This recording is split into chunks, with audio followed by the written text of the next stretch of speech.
నీ పొందుకోరి వచ్చిన నన్ను తిరస్కరించి శతరత్న మణిహారముని చేజెక్కించుకుందువా? నీ మోసమునకు ఇదే నా శాపము. ఏ అందముతో నన్ను ఆకర్షించితివో ఆ అందము కళావిహీనమై నీవు కురూపివైపోదువుగాక.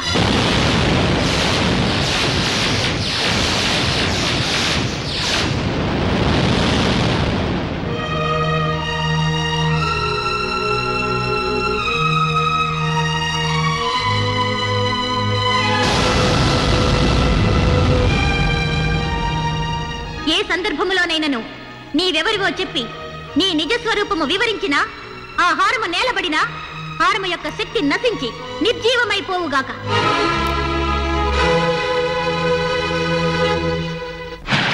బాబు,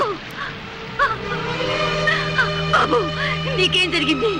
నీకేం జరిగింది?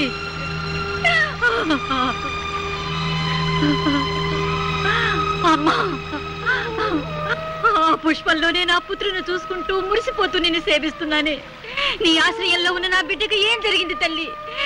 ఏ అపాయం జరిగింది? చెప్పు తల్లి, చెప్పు. వసుంధర. స్వామి, ఏమిటి ఘోరం? పువ్వు వికసించి ఉన్నంత కాలం నా బాబు క్షేమంగా ఉంటాడని వరమిచ్చారే. ఇప్పుడు వాడికి ఏం ప్రమాదం జరిగింది? ఏమైనాడు? చెప్పండి స్వామి, చెప్పండి. ఆందోళన పడకు వసుంధర. పుష్పం రంగు మారిందే కాని వికాసం తగ్గి వాడిపోలేదు. నీ కుమారుడికి ఏదో చిన్న గండం కలిగి ఉంటుంది అంతే. అతనికి ప్రాణాపాయం మాత్రం లేదు. ధైర్యంగా ఉండు తల్లి. అర్ధరాత్రి గడియల దగ్గర పడుతున్నాయి. ఎన్ని ప్రకటనలు ఇచ్చినా ఏ ఒక్కడూ నా కుమార్తెను కాపాడడానికి రాలేదు. ఈ క్షుద్రశక్తుల నుంచి కాపాడే వీరుడు ఈ దేశంలో ఎవ్వరూ లేరా?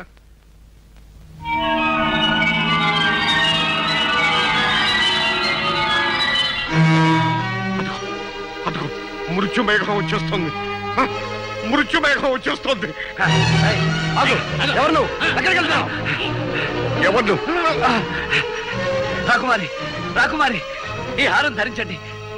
వస్తున్న ప్రమాదాన్ని తప్పించుకోండి. ఎవరా నువ్వు? నువ్వు నీ వలకు లాకెళ్ళండి వెండి. మహారాజా, నా మాట నమ్మండి. ఈ హారాన్ని ధరిస్తే ఆమెకు ముప్పు తప్పుతుంది. ఆమె క్షేమంగా ఉంటుంది మహారాజా. మహారాజా, చూడ్డానికి వీడు భయంకరంగా ఉన్నాడు. ఏం మాయ చేస్తాడో ఏమిటో, వద్దని చెప్పండి. మహారాజా, సందేహాలకి చర్చలకి ఇది సమయం కాదు. ఆలస్యమైతే అందరం విచారిస్తాం. రాకుమారిని మాంత్రికుడు తీసుకెళ్లకుండా రక్షించనియండి. మహారాజా, మీ పాదాలకు మొక్కుతాను, నన్ను అర్థం చేసుకోండి. మహారాజా, అదిగో దగ్గరికి వచ్చేస్తుంది. మహారాజా, మహారాజా. సరే, జరిగేదేదో దొరకమన్నారు. అమ్మా పద్మ, ఆ హారాన్ని అలంకరించుకోమ్మా. రాకుమారి,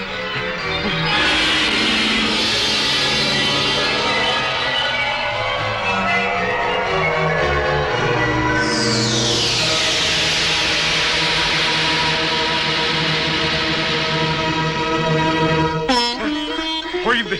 ఆ మృత్యుమేఘం వెళ్ళిపోయింది. అమ్మా పద్మ, నువ్వు మాకు దక్కావమ్మా, మాకు దక్కావమ్మా.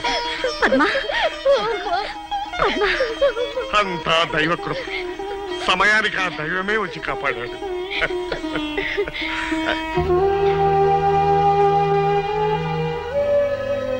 స్వామి, ఆపదలో ఉన్న మమ్మల్ని కాపాడాడు. మీరు మా పాలిట దైవం. తమరు ఎవరు?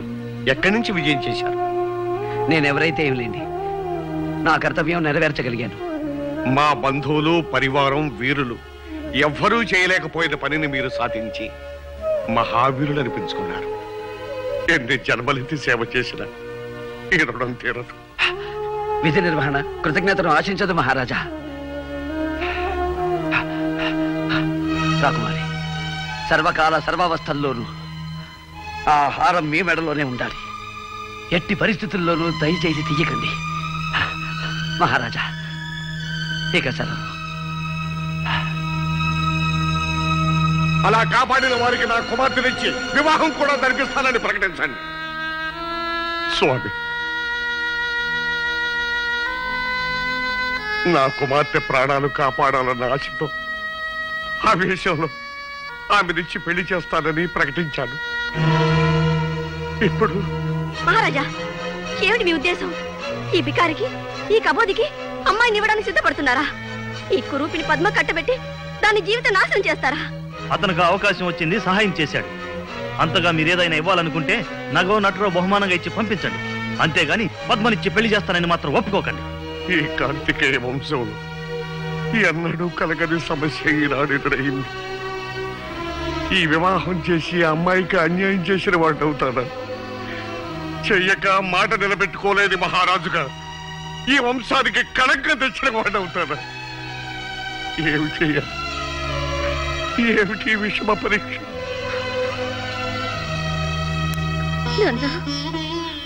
అమ్మా అమ్మా అమ్మా, నాన్న మీరేం బాధపడకండి.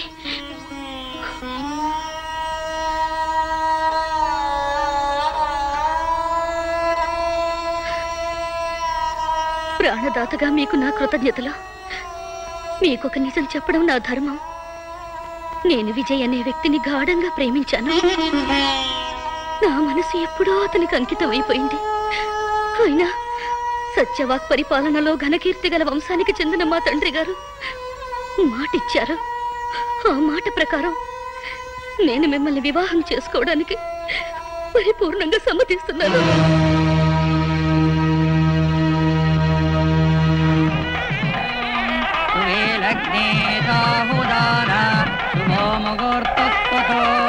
లక్ష్మీనారాయణాయ నమాంత్రదత్తతి.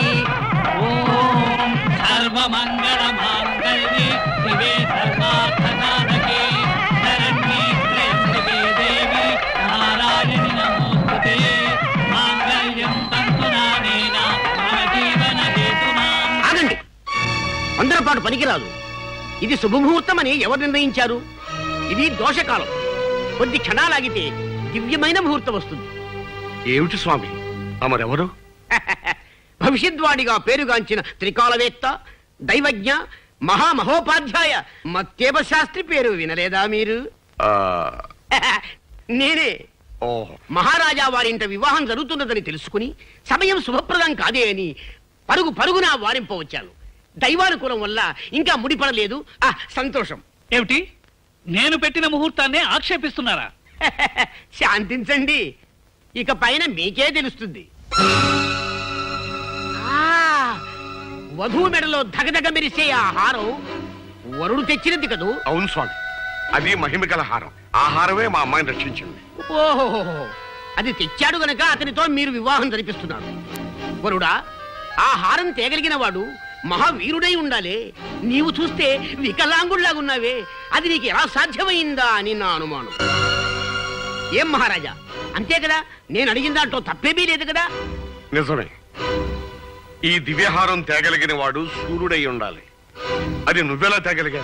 అది ఏ సందర్భంలోనైనను నీవెవరివో చెప్పి నీ నిజస్వరూపము వివరించినా ఆ హారము నేలబడినా హారము యొక్క శక్తి నశించి నిర్జీవమైపోవుగాక. చూశారా మహారాజా, తడబడుతున్నాడు. నా ఉద్దేశంలో ఈ హారాన్ని సంపాదించింది ఇతను కాదు. ఇతనికి ఎవరైనా ఇచ్చి ఉండాలి, లేదా అతని దగ్గర నుంచి ఇతను తస్కరించి ఉండాలి. తస్కరించవలసిన అవసరం నాకు లేదు.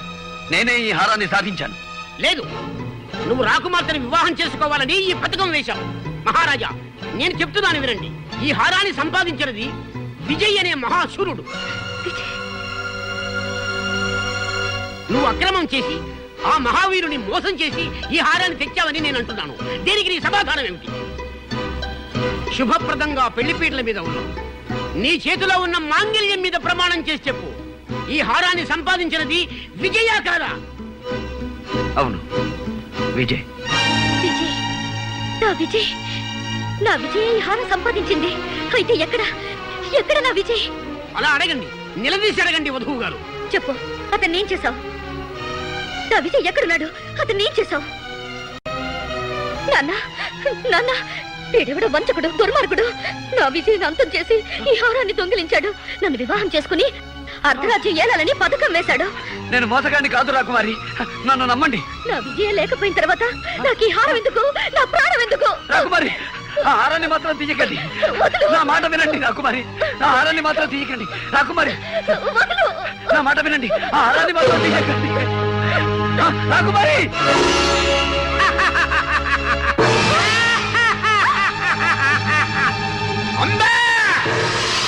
అమ్మా పద్మా హే నేత ఆనతి ప్రకారము వధువు బలి వధువు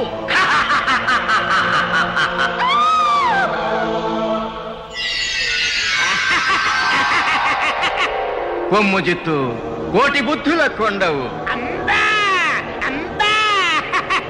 మాసికము కట్టి బలి తప్పించుకొన చూతువా భామామణి పౌర్ణమి వచ్చు వరకు ఈ పట్టినిక్కడే పట్టి ఉంచవలే భద్రతాకారములో బంధించవలే కంటికి రెప్పవలే కాపాడవలే బాపో విజయ్ నన్ను క్షమించు నిన్ను అపార్థం చేసుకుని హింసించాం దండించాం అయినా నువ్వు నా కూతురు కోసం పడరాని పాటలు పడి ఇంత మహత్తరమైన త్యాగం చేశావు నిన్ను ఏ విధంగా అభినందించగలను నాయన ఈ రూపంలో ఉన్న నువ్వే విజయమని మాకు ఏమాత్రం స్ఫురించినా ఈ అనర్థం జరిగి ఉండేది కాదు ఏం చేయగలం అంతా విధివరాదు మహారాజా ఆందోళన పడకండి నేను వెంటనే ఆ భైరవ ద్వీపానికి బయలుదేరుతాను ఎలాగైనా వచ్చే పౌర్ణమిలోగా నా పద్మని రక్షించుకుంటాను ఇక నాకు సెలవియ్యండి అమ్మా నిన్నే నమ్ముకుని ఇన్నేళ్లుగా సేవిస్తున్నానే నా బాబుకు జరిగిన ఆపదేమిటి వాడెలా ఉన్నాడు చెప్పమ్మా చెప్పు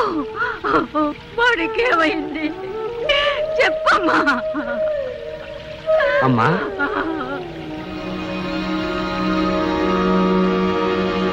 ఎవరు బాబు నేనమ్మా విజయ్ని ఒకనాడు దెబ్బలతో మీ దగ్గరకు రాగా నాకు ఉపశమనం కలిగించారు క్షుద్రశక్తి నుంచి తప్పించుకోవడానికి రక్షా కట్టి పంపించారు ఆ రక్షాబలం ఉన్నంత వరకు నాకంతా జయమే జరిగిందమ్మా ఇప్పుడు నేను భైరవ ద్వీపానికి బయలుదేరుతున్నానమ్మా మళ్ళీ తమ ఆశీస్సు పొందాలని వచ్చానమ్మా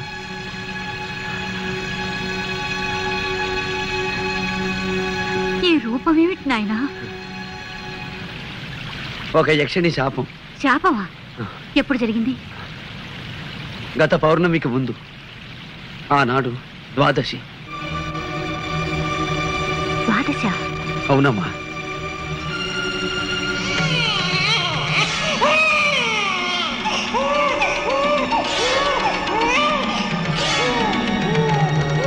బాబు నీవెవరి బిడ్డవి నీ తల్లిదండ్రులు ఎవరు నేనెవరి బిడ్డనో తెలియదు కానీ గోమతి నదీ తీరంలో ఉన్న కోటాల కోనలో పెరిగాను పసి వయసులో ఒక ఉగాది నాడు నదిలో కొట్టుకొస్తూ ఆ కోనవాసులకి దొరికానట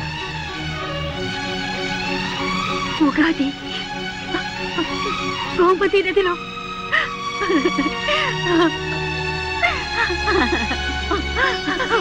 బాబు నువ్వెవరు కాదు నా బిడ్డవి నిన్ను పోగొట్టుకున్న దౌర్భాగ్యరాలి నేను అమ్మా అవును బాబు నేనే నిన్ను కన్న తల్లిని అమ్మా బాబు అమ్మా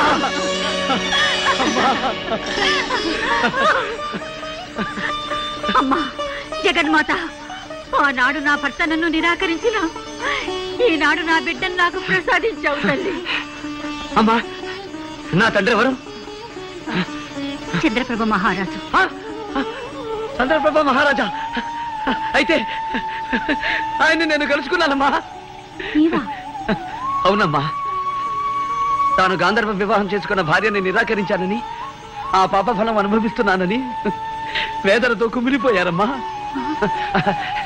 అంతా మంచిగా జరిగిందమ్మా ఒకరినొకరు తెలుసుకోకపోయినా ఆయన స్థితికి జాలిపడి మా గూడానికి పంపించానమ్మా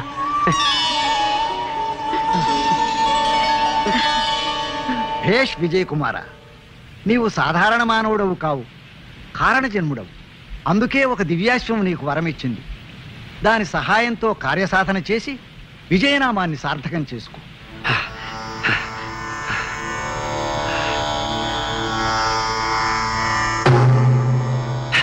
అయ్య రాజా నమో నమః ఈనాటి అర్ధరాత్రిలోగా నేను భైరవ దీపం చేరుకోవాలి నీవు ఇచ్చిన మాట ప్రకారం నన్ను అక్కడికి చేర్చవలసిందిగా అర్థిస్తున్నాను సంగీత కళాకోవిద క్షమింపుము నీవు ఇప్పుడు శాపగ్రస్తుడవు శాపగ్రస్తులు దివ్యాశ్వమును అధిరోహించుట నిషిద్ధము కానీ ఒక ఉపాయమున్నది త్యాగశీలు ఎవరైనను నీ శాపరూపమును పరిగ్రహించిన నీ రూపము నీకు సిద్ధించదు. క్షమించు హైరాజా, ఈ కురూపాన్ని ఎవరికో కట్టబెట్టి వారిని అవస్థల పాలు చెయ్యలేను. దీక్షా బలంతోనే బయలుదేరుతాను.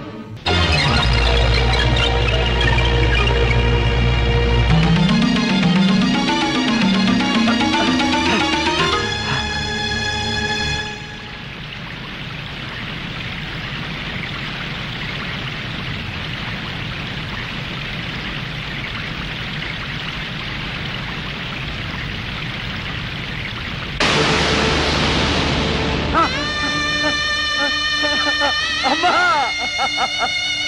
అమ్మా అమ్మా అమ్మా అమ్మా లే విజయ, లే. ఇది దేవీ సంకల్పం. నీకు విజయం చేకూరాలని ఆ తల్లి నాకు అనుగ్రహించిన రూపమే ఇది. నీవు విచారించకు.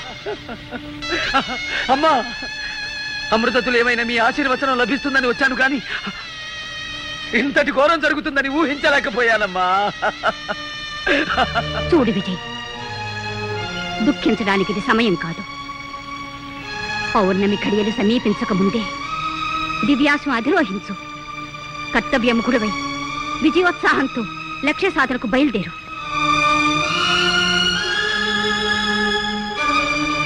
విజయుడవై తిరిగిరా.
అది తీసుకుని వాడి పని పట్టుకురా.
వీరా విజయోస్తు.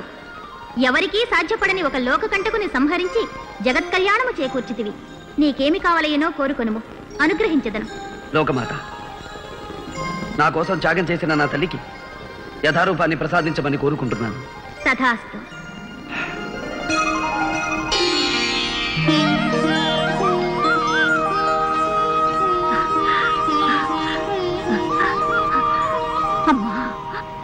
భేష్ విజయ్ కుమార, భేష్.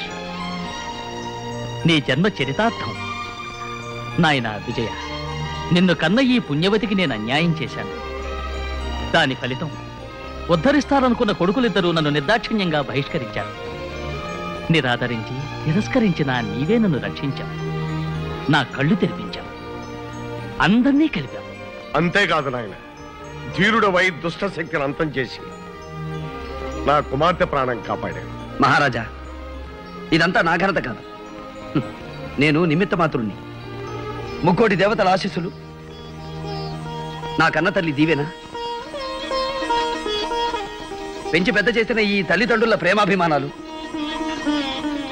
మా కోన ప్రజల సహాయ సహకారాలు నాకు లభించి ఉండకపోతే ఏది సాధ్యమయ్యేది కాదు. ఆహా, నీ వినయ విధేయతలు కడు శ్లాఘనీయం.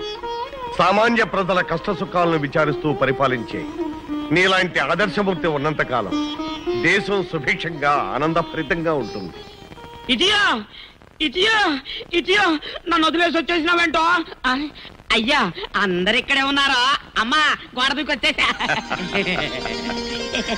చంద్రప్రభ మహారాజా, నా కుమార్తె పద్మావతీ దేవిని మీ కుమారుడు విజయ చంద్ర ప్రతాపునకిచ్చి త్వరలో వివాహం జరిపించమని కోరుతున్నాను. అమ్మా, నాకు పెద్ద బాధ తప్పిందో. ఏమిటది? ఇక మీద మనం కోట గొడవకి రానక్కర్లేదు, దర్జాగా రావచ్చా.